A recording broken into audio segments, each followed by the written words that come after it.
Hello everyone and welcome to a new Let's Play series of Gary Grigsby's War in the East 2. This game just released a couple of days ago and I have used the last couple of days to not familiarize myself with the game, but by working. Yeah, that's what it is. Unfortunately, but well, I've been checking out the game a little bit, but not too much, so this first Let's Play will be both a, let's just say, reintroduction to the game, taking a look at all the different new aspects. I'm sure there are a lot of things that are different in this one now. I do know about some of that stuff, but it's very hard to say for me, at least at this moment, how all of these things will play out. So especially for this first campaign of War in the East 2, if you expect me to give an ultra detailed explanation of all the different mechanics and be 100% master at all its ins and outs, then yeah, this is not gonna be it. I've played War in the East 1. I've barely played any War in the West because I thought it was too focused on the air war, and yeah, we'll see how things go in War in the East 2. I do think War in the East generally is, I don't know, it's usually more interesting than the later War in the West, unless you're playing Unity of Command 2, then it's the opposite way. But anyway, we'll be, I'll be setting the bar pretty high for myself from the start, simply because even though this is my first LP of this game, I don't want it to be too easy. Historically, the Germans lost, and I definitely want this first LP to be a challenge, and I want to experience the later years while being on the defensive as well. If the only thing we know is being on the offensive and just flat out crushing the Soviets, I personally don't think there's that much fun in it, and me personally, I don't mind losing. So I will be sending the Soviet to computer. Difficulty is challenging. As for the game options, that means that we will start with less fort build level, logistics, transport, and admin level, whereas the Soviets all have this at 110. Apparently, morale plays a much bigger role in this game than it did in the previous one, so we'll have to see how that plays out eventually. Apparently, the designers did claim that putting this at challenging does make the battle-hardened War in the East veterans already putting this at quite a challenge indeed. So we'll have to see how that goes. Anyway, I'll be starting up a 1941 campaign, so really from the start, June 22nd, all the way till the end, depending on whether we might get an early victory or not, but I'll be going into that in detail a little bit later. Either way, that means that there are a total of 215 turns. It ends at August the 4th, 1945, and we'll go over this historical overview first. So Germany and its Axis allies embark on a blitzkrieg campaign to destroy the Soviet Union, only to be stopped at the proverbial gates of Moscow. 3.5 more years of bloody combat will follow before the hammer and sickle flies over the Brandenburg Gate. The Axis player has to destroy the Red Army and decisively seize Moscow, Leningrad, and Rostov before the end of 1941. With 15 action points per turn. I do remember that being a lot more in War in the East 1. It was like 40 or 50, like a large number. So it seems like they switched up the APs. For the Soviet player, they have to initially delay and disrupt Axis offensives, then conduct a strategic counteroffensive, destroy the Axis armies, and seize Berlin. They get a lot more. It used to be pretty equal back in the first game. So we'll see how the difference plays out here. And yeah, like I said, I have been checking out a little bit how things are. Alright. So as you might notice, things are already a lot different from the first game.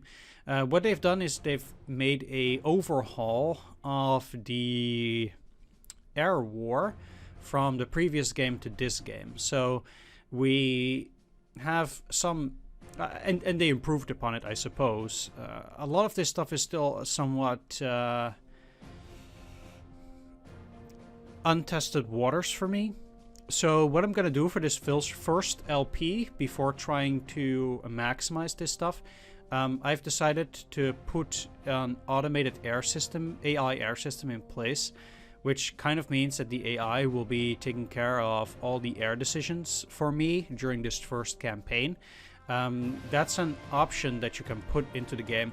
Actually, let me go back here. If you go to not preferences, if you go to game options, you have two options here that will allow you to adjust certain aspects.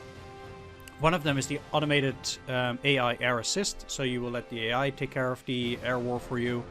And you have enhanced player theater box control, which I'll go over a little bit later. For now, I did tick it because I do want to potentially have a little bit more control over that, but we'll see how that plays out in the future. Because I haven't actually finished one turn yet, I have to now remake this. That it's a bit silly the way that works. I should have saved it there. Anyway, yeah, so we're back, and that's basically what I mean. So I'll let the AI take care of the air war for now.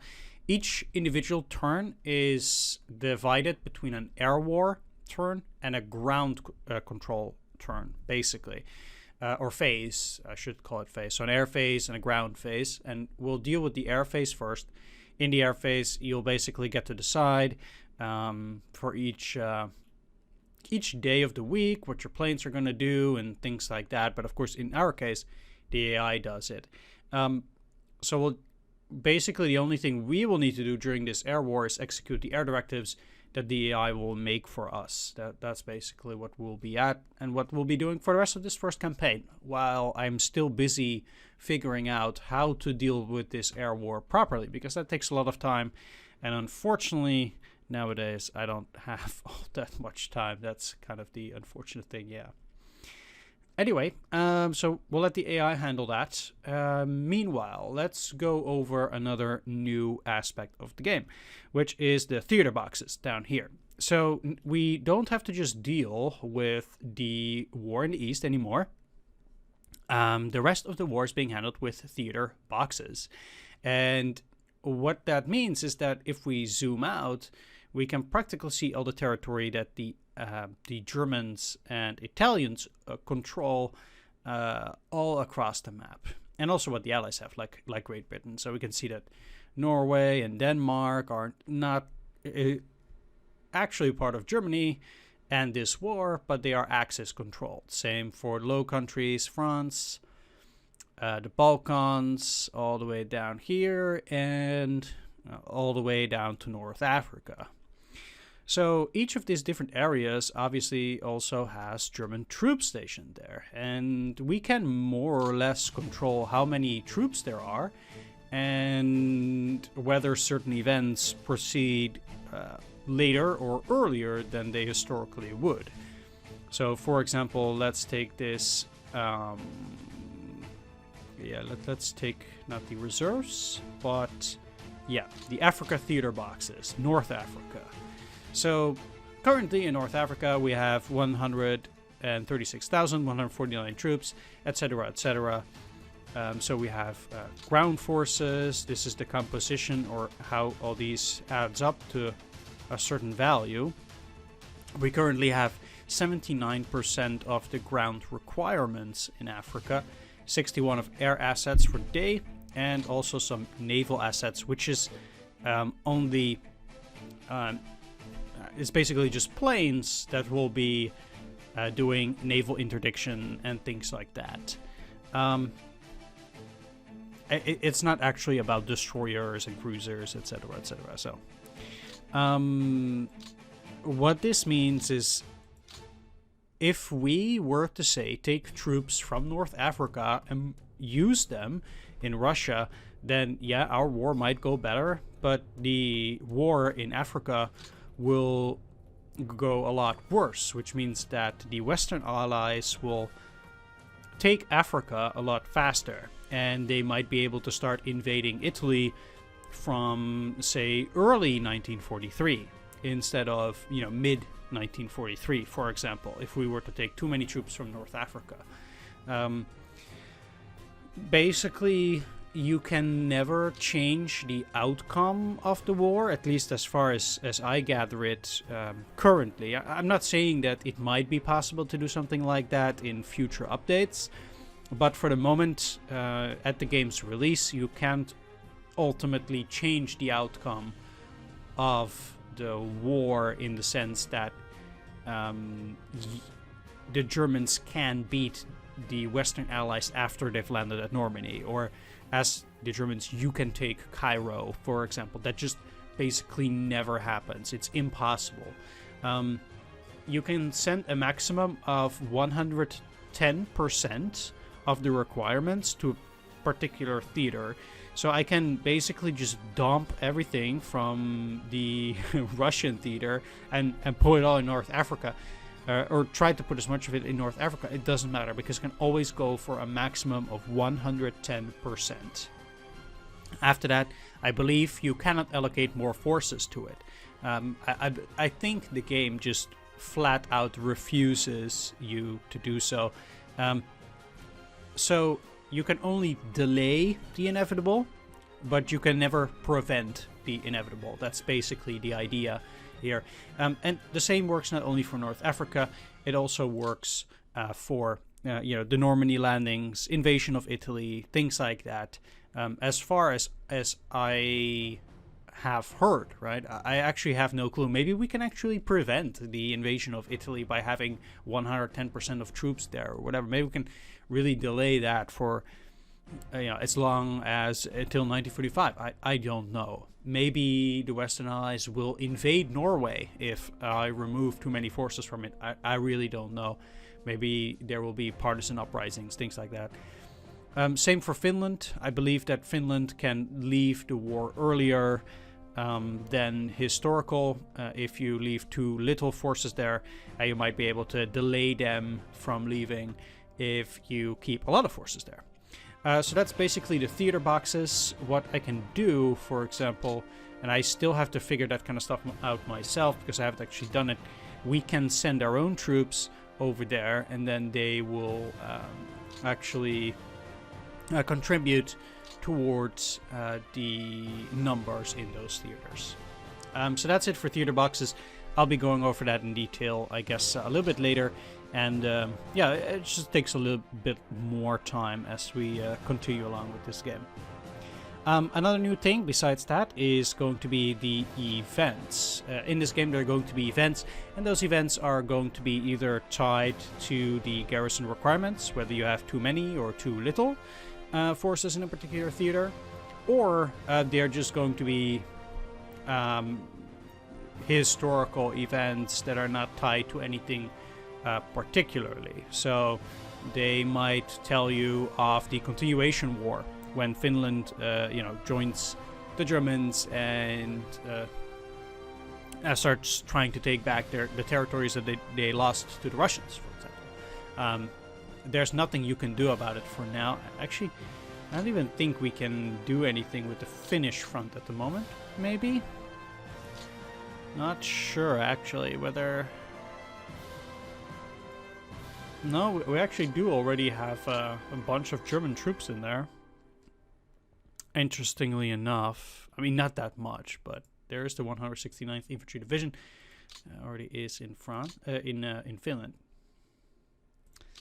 All right. Well, either way, so yeah, the events that are just that's now gone. Now I already immediately wonder how we can get that back. It's probably under admin. Or info screens, I would think.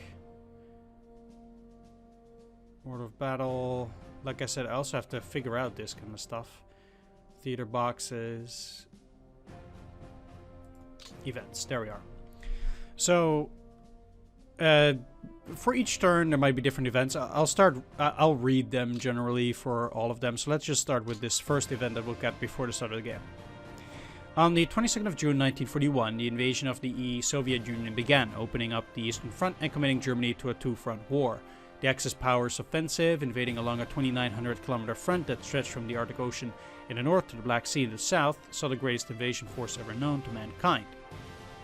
around 3.8 million men, supported by around 600,000 vehicles and 600,000 horses. At the start of the invasion, 80% of the available Soviet military forces in the west had been deployed on the border that faced Axis territories as the first strategic echelon. The deployment of the remaining 20% was along the Dvina and Dnieper rivers as the second echelon and was meant to serve as a spearhead to the Soviet counteroffensive in case of a German invasion.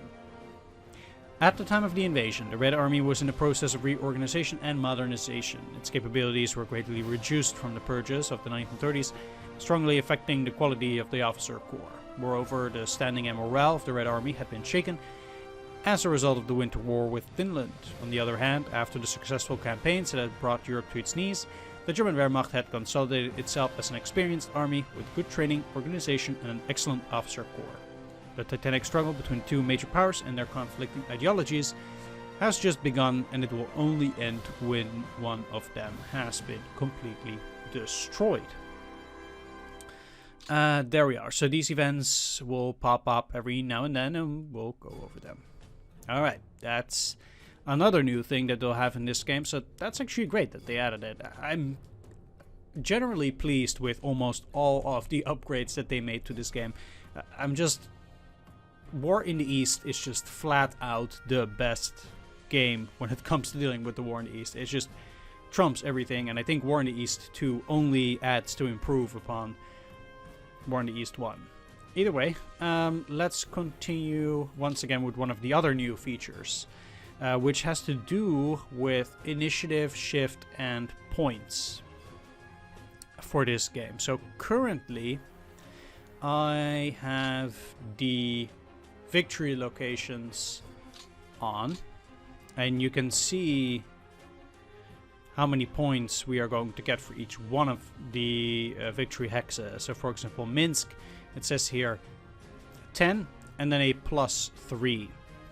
What does that mean? Well, we'll go to the victory screen. I think here, yeah. We'll go to the victory screen to make things a little bit more clear.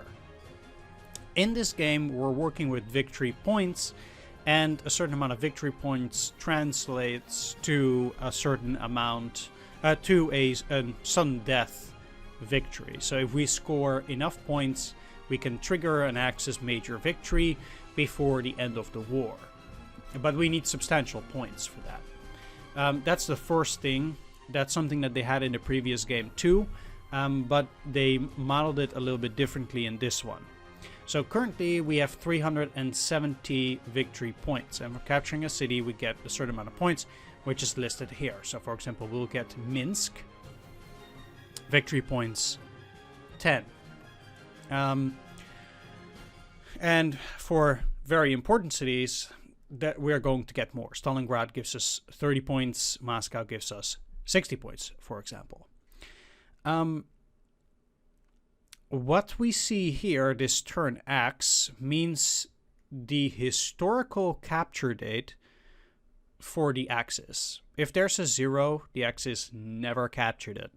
So, for example, if we were to play, then historically, the Axis captured Minsk on turn 1 of this game. So the Axis would have captured Minsk on turn 1 here.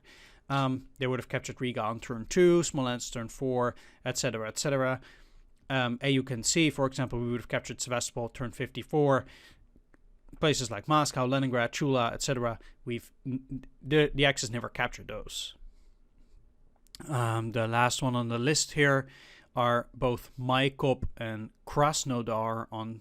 No, it's actually Stalingrad on turn 73. For easiness sake, this game generally acts as if the entirety of Stalingrad would have been under Axis control, because they really only have 2 Stalingrad hexes, so you can't simulate that the Soviets have small parts of Stalingrad, left under their control, things like that. So that plays a part in it. Either way, Stalingrad is there, and that's pretty much the last one. After that is 0. So the same works for the Soviets. They recaptured certain cities on a certain date, and that's listed here. Like, for example, the Soviets recaptured Maikop turn 84. and so forth. And then, of course, later on, we'll see here the dates when they captured certain cities and cities that they didn't capture. Russians never captured Munich, although you technically could in this game, so you'll get points for that too, but I'll go over that later. Besides that, there's also a bonus point system. So if we capture cities earlier than they historically, we'll get bonus points. And I believe that if we capture a city on its historic date, we'll get a total of 3 bonus points. So if we capture Minsk on turn 1, we're capturing it on the historic turn, and thus we get 3 bonus points. We keep these bonus points regardless of whether we lose the city, but we'll talk about that later. For every turn later than the historical capture date, we'll lose 1 bonus point. So if we were to capture Minsk on turn 2, we'll get 2 bonus points. If we capture it turn 3, we get 1 bonus point. And if we capture it on turn 4, we'll get 0 bonus points. We can get a maximum of 6 bonus points. So any city that we take 3 weeks in advance will get a total of 6 bonus points. We can take more. If we were to take Kiev on turn 3, we'll still only get 6 bonus points, even though we're 10 weeks early. Besides that, if we capture a city that the Germans historically never captured, we will always get the maximum amount of bonus points because we're technically an infinite amount of weeks earlier than historically they did. So that's why for a city like Leningrad, which the Germans historically did not capture, the bonus point is 6, the amount of bonus points is 6, and will always remain that way. The same happens for the Soviets, where, they never captured Hamburg, for example. So that's turn Soviets 0, bonus points 6 always. If you want to see the historical dates at which certain places were captured, there is a toggle for that. And I have to take a look where that is. Here. Notice the roads. Toggle. I have to kind of familiarize myself with this stuff as well a bit. So even though I knew where it was before, I kind of lost it now. Logistics phase. This is definitely not it. Map info. It has to be at map info. We'll go over roads. Oh yeah, here. City capture dates. Makes sense. It's an agenda and the city. If you zoom in enough, so you really have to zoom in a lot, actually. For each city that's on the map, you'll see when the Germans historically captured it and when the Soviets took it back. For some cities, there's a to and fro as they changed hands several times. Let's take a look at, for example, Kharkov, if we can get there. It's hard for me to see where we are based on... okay, so we have to go this way. Still a lot more. There we are, Kharkov. If we're looking at Kharkov, for example, we can see the Germans historically captured it on October the 20th, 1941. Then the Russians took it back on February the 22nd in 1943. Then the Germans recaptured it on March the 9th, 1943. And then the Russians captured it again on August the 29th, 1943. Now, when it comes to bonus points in the historical capture dates, the bonus only applies once.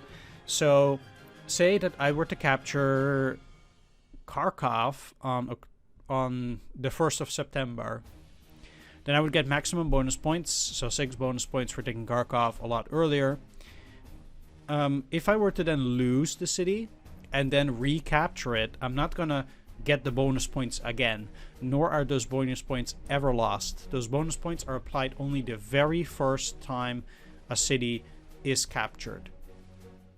So there's no taking backsies and things like that. Yeah, so only if you zoom in, and then obviously, the further we go, the later these dates become.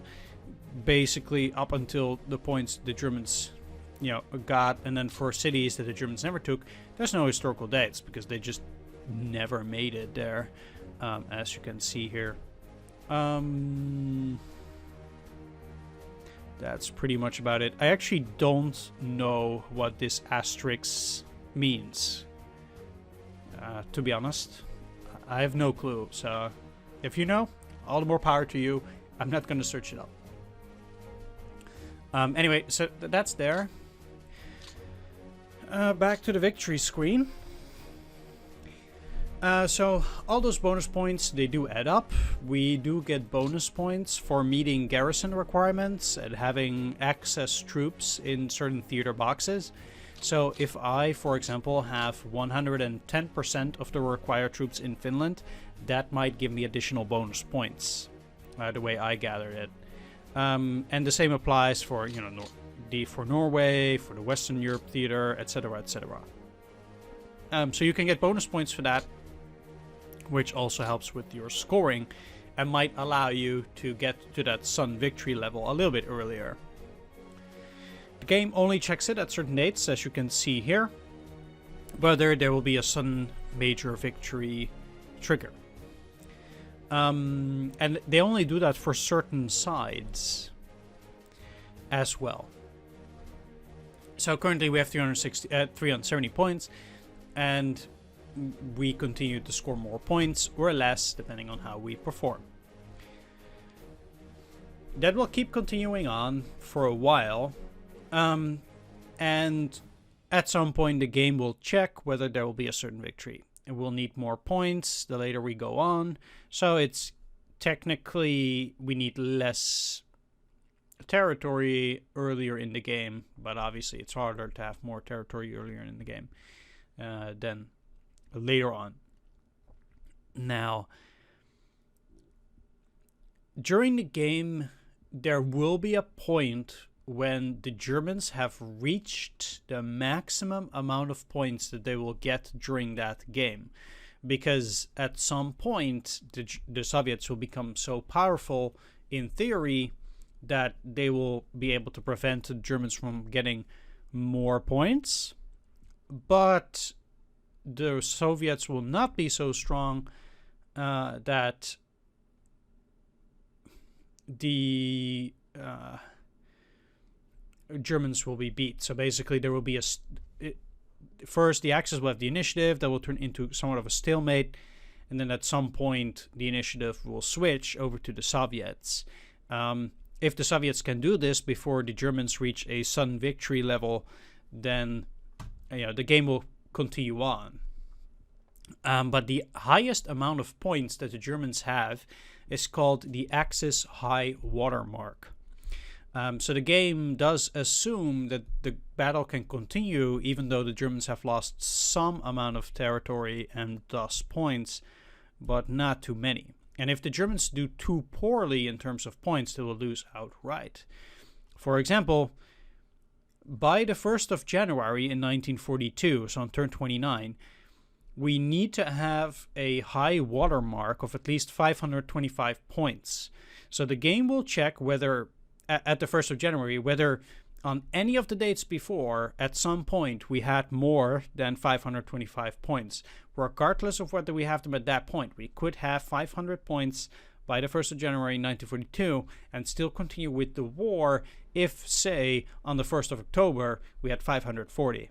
The game would be like, okay, that's fine. You have less points than you had before. You lost some territory, which the Germans historically did, like in the winter, but not so much that it's an outright loss. But it is something to keep in mind. You can't just decide that, oh, these are great defensive positions, I'll continue later on in the next year with another offensive. No, you have to keep going, because if you don't meet this high watermark criteria, then you'll just straight up lose by the 1st of January 1942. So you have to keep that in mind. Then the game will do that again for the 1st of October 1942, but we need to have at least 575 points at some point during the game. That's the second one. The third part of the game has to deal with the initiative switching sides. So between the 1st of October, basically after that last high watermark check, between the 1st of October 1942 and the 1st of July 1943, the game will check each turn whether we have more than 10% less than our high watermark. And if we have more than 10% less points than our high watermark, the initiative will switch to the Soviets. So say that we had, on the 1st of September 1942, 700 points, and then on the 1st of October, we have a total of 600 points. That's more than 10% difference, which means that now the initiative will switch to the Soviets. What happens when the initiative switches to the Soviets? Well, instead of counting points for us, now the game will start counting victory points for the Russians. If the Russians got victory points, say through events, earlier than when they got the initiative, that will just mean it's negative points for us. So if we have the initiative and the Russians score points, that's only negative points for us, and the Soviets can't score points. They can get points through events for meeting garrison requirements, etc. So they turn into negative points for us. They don't get it. Once they have the initiative, the game will start counting the points for the Russians. So instead of looking at our points will get reset, and the only points we can get as the Axis will be transferred to negative points for the Russians. And then the Russians will start counting. Now, the Russians don't have to deal with a high watermark initially. But the Russians do need to meet a certain amount of points, which I cannot find immediately here. Because as the Russians, they do need to meet the Axis high water mark in terms of points by a certain date, which is not here, so I'll come back to that later. But don't assume that the Russians can just sit on their laurels and be like, well, now I'm just going to go and collect some points and take my sweet time. It doesn't work like that. The Russians actually also have a Russian sun loss if they don't meet the high watermark checks. I wonder if that's actually listed here. Sun victory points. No, it doesn't. Okay, that's fine. Yeah. But the Russians have that as well. I'm sorry that I'm going into so much detail over something like the victory point system, but I do want to explain various aspects of the game before actually starting. Yeah, I know I'm not showing any gameplay for the first video. If you don't like that kind of thing, I will talk about that in the comments already. I will tell you that I'm not actually playing during this first episode, simply because there's just so much to go over and to explain before we actually start. So anyway, that's certainly a part of it. We need to make sure that we capture points and that we get a high Axis high watermark score. That's going to be very important for us. The higher this number gets, it also means that the more pressure will be put on the Soviets to take a lot of territory back, because they need to meet this high watermark at some point. Anyway, for the Russians, there is also a Sun victory level check. They start from 1st of October 1942, and then you can see that it kind of adds up all the way to the 1st of April 1945. If they haven't taken Germany if they haven't taken Berlin by then, they can still meet this victory point requirement by taking other stuff. If taking Berlin by that time has proven to be too difficult as of that point. Whew. All right, that's the point system. We can see here on the turn summary as well that the the criteria as they are right now. Currently, we have 370 points, which is also our high water mark. If we get below 525, that doesn't apply yet, obviously. That 525 is actually the high water mark that we need to meet at the 1st of January over here. That will get a sun loss if we don't meet that. We get a sun victory at 700 on turn 16, just like we can see over here. If we then have 700 points, we'll have 1. We also get to see the combat unit alerts for low supply, critical supply, units that are isolated, under strength, unready, depleted, etc. Our logistics, that's had a major overhaul, and I am not 100% sure about this yet. We'll also see friendly losses. Okay, that's the turn summary. I do like to click that away at some point. Whenever I start a new turn, I will just glance over that for a little bit and talk about it. Next up, there are a few new mechanics here in this game. There are different parameters that we need to keep in mind. Say that we, for example, take this here 1st Infantry Division. I don't know why they don't have their picture here. Maybe it has to do with... that's weird, because we can't see it here. I don't know why it doesn't actually show me that picture. Might be a bug, or maybe that's only during the air phase. Either way, we do have this... it's the wiki. Yeah, we do see the emblem.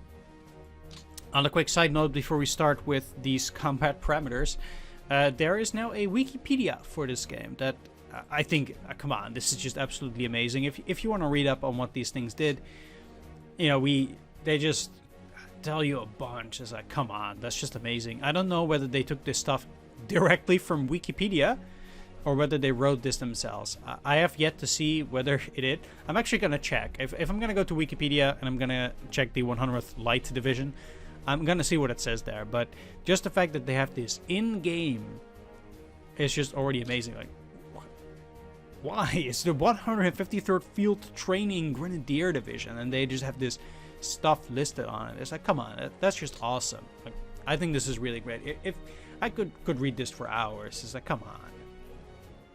This is amazing. I really like this. This is just superb. So if you want to read up on your favorite division, this is where you can do it. So yeah, that's there. All right, back to the 1st Infantry Division. So once again, just like in the previous game, we have its combat strength here in terms of some value, and its movement points, which is 16. Once again, we have the total manpower numbers, 16,947. The number of artillery, self-propelled, or I believe this is also like towed and things like that. Basically, this 197 is things like the puck and the artillery, the infantry guns, things like that. Not bicycle squads. And then the amount of tanks that they have. We'll have here supply, fuel, ammunition. All fairly simple. Now we'll have, if you've played War in the East, you do remember all of these. There are 2 new combat parameters that are visible in this screen. One of them is combat readiness, which is the first one with the 2 swords. Combat readiness gives you a bonus to your offensive values. So the longer your unit rests off of the battlefield, the more this increases. So if your unit is well rested with several weeks away from the front line, they'll have high combat readiness, which means that they're going to perform better in combat. The more often a unit engages in combat activity, the lower the combat readiness will become, the lower the combat value. The same works for fatigue. Your units acquire fatigue, and fatigue is a negative modifier on combat readiness. and is influenced also by a bunch of different things, like combat, but also by movement and things like that. So those are new combat parameters that are factored into this game. As to the exact details as to how those are factored into combat values and, retreat chances, route chances, etc., I don't know yet. I really haven't played that much. Barely at all, actually. But I do know that these two combat parameters are there. So they're quite new to the game. So you'll have to watch out for that and see how your actions influence these things. And you will probably have to adjust your playstyle quite a bit compared to War in the East 1. Given these new combat parameters, I would wager they would be factored in quite a bit. I would think they matter quite a lot, probably, because if they don't matter, why would they have put them in there? It's like they're not going to just tweak the combat parameters. No, I'm quite sure these are quite impactful. And we'll have to see how that works. So that's there. So we've talked about the air system, the new parameters, the new point system. Next up is the roads. More than in War in the East, your movement is more hampered or helped by the road and railroad system. Those are a lot more important in this game than they were in the last one, and also in terms of supply. In this game, let me actually go and... No, I don't want to toggle real damage. I want to show the actual roads. Combat efficiency, no. Factory location. I just had it, and now I actually lost these. Interdiction levels, this is all not roads. Movement will be a lot worse in areas where there are no roads, and will be easier in areas where there will be roads.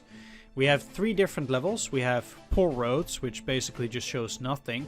Then we have average roads, which is this dotted line, or this is it called dotted line? No, it's more like striped line. I don't know. They have intervals where there's nothing.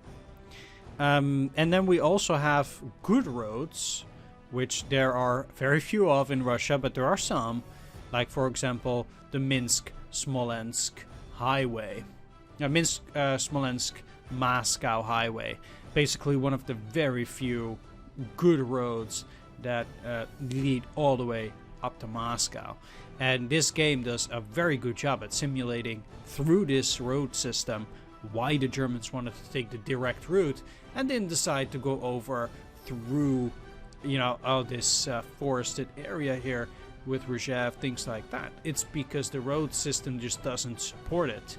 There are no good roads going from Veliki Luki to Rzhev. There are none. There's a rail system, single line. That's it. Now, in War in the East 1, it was still relatively simple to go from Veliki Luki to Rzhev. In this game, they really simulate that it's gonna get a lot harder to get from Veliki Luki and just march your way through Rzhev. It's just not gonna happen that quickly. No, you want to get to Rzhev, you're gonna go through Smolensk, because a very small amount of Soviet forces is probably gonna be able to stop you here in the center because of the poor roads situation. You have to go through Smolensk. It's just no other way. And that's what they're trying to simulate here. So yeah, that's something that you definitely have to factor in. Another thing that definitely needs to be factored in is supplies and the railroad system, which is going to be much more important in this game. In this game, they're working with depots, just like they did in War in the West. So in War in the East, they didn't use depots, but they used a system where your units were a certain amount of hexes away from a certain rail line, and those rail lines had a certain capacity that could be full or filled and things like that. It was rather intricate, and it still is. But now they're working with a depot system, and through that depot system, to give it straight, I guess you really want to get the double rail lines. You still need to convert your rails through the FBDs, the rail repair units, as I like to call them. They just fix up the rails everywhere. So you still need those, but the double rail lines can carry so much more supplies than the single rail line ones that they are absolutely vital if I want to get my resources basically from down here all the way up to Leningrad. I really want to go out of my way to capture the double rail line all the way to Krasnovardysk and then to Leningrad. Because if I don't have this double rail line, there's just no way I'm going to be able to get all the supplies that I need through these single rail line hexes. That's just not going to work. So they are going to be much more important during in War in the East 2 than in War in the East 1. Which also makes me think that we'll probably have to take more of an approach towards Stalingrad and really have to be mindful of these rail lines that we have here. And it does also showcase why we would have such a very tough supply situation at Stalingrad. Simply because there is no double line that goes there. The last double line goes to Rostov, and that's it. At least for Stalingrad, there is still a double line going down here. Another problem that we have down here, for example, is that there are no good roads. All the roads are poor. Even along the rail line, there's just poor roads, poor roads, poor roads. Like, it's going to be a lot harder to move through all of this area where there's just no good roads whatsoever compared to at least this area where there's still some. So that's another thing that you need to keep in mind. Logistics and the railroad system, road system, much more important during this game. Soviets going to have a lot less trouble with the road system. I mean, look at this. It's just, you know, good roads almost everywhere. Double rail systems almost everywhere. Whereas here, nope. So that's another thing that you need to factor in. Roads got to be a lot more important during this one than in the last one. Bam, covered. Next, we have, let's see, is there anything else that I really need to cover for now?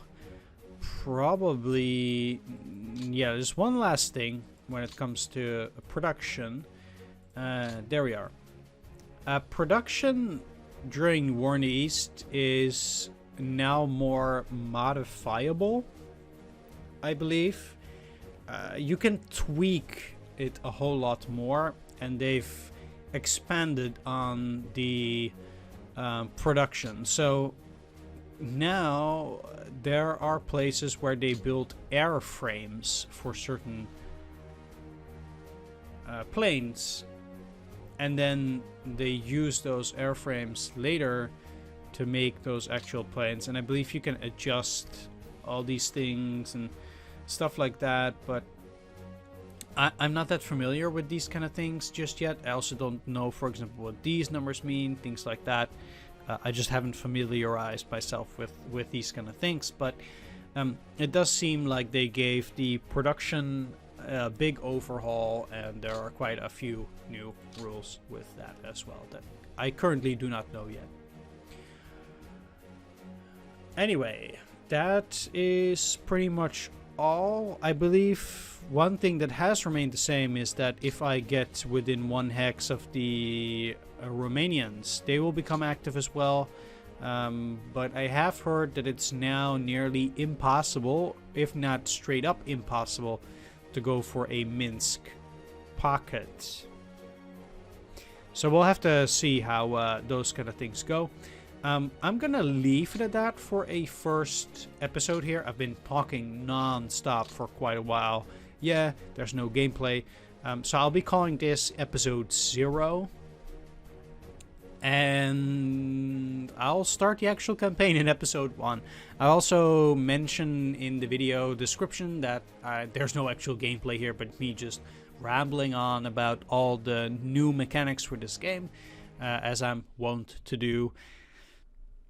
If you like listening to that kind of stuff, I guess then this episode is for you. Otherwise, it isn't. And I guess for most people, it isn't. But if you still want to know about what's new, what isn't, well, there it is.